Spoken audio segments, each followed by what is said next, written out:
because patriarchy is a worldwide culture that was created by men to rule over other men. We have to understand as human beings that men aren't going to be able to see, or a good majority of men aren't going to be able to see the effects of patriarchy.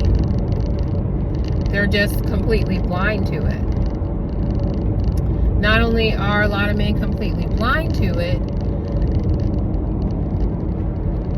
they are accepting of it. That means that they think patriarchy is the way to go, that this is the way it is intended to exist. You know, they don't look at the idea that they're being exploited for their labor. You know, they don't see it that way, and that's something that we really have to understand. And I'm not speaking about all men. Some men are very intelligent and they're very deep, and they've pierced the veil. And even when the men are intelligent and they're very deep and they pierce the veil, we still have a situation where there's not much he's going to be able to do about it, because majority of men accept patriarchy. And so if the man were to speak up and say, hey, you know, this is wrong, you know, we shouldn't do that, we're being exploited, and because we're being exploited in a way that exploits our families and perpetuates you know, the extraction and the reduction of human beings. You know, that won't make sense to them.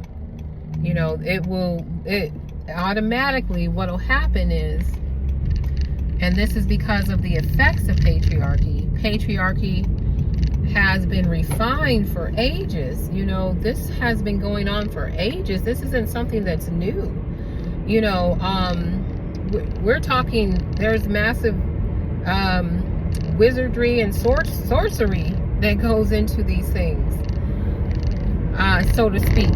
And when I say math, I say wizardry and sorcery, I'm talking about you're bringing to bear the beingness of human beings in the creation of patriarchy. So when we speak about human beings, we're speaking about a hybrid situation where we have the human aspect and then we have the beingness aspect.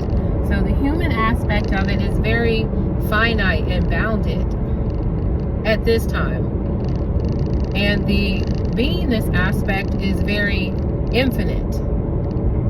You understand? So when you bring the beingness aspect to bear, you're talking about the creation of something that is pretty, it's the creation of a prison that can't be seen, can't be heard, can't be touched. You understand what I'm saying? And not only that, the prisoner actively keeps himself imprisoned, actively is addicted to his imprisonment. And this is because the prison, so to speak, I say prison, but is the unitization or the resourcification or the extraction, whatever you want to call it. It's all those things. But when it comes to the prison, it is something that the individual is addicted to. And I know that it's, you know, people might not look kindly on me saying this, but it's rather clever what's been done. It is rather clever. It's rather impressive that, well, I won't go too deep off into that. But when it comes to the prisoner being addicted to his imprisonment. You understand? He is also blind to the fact that he holds all the power to free himself from it.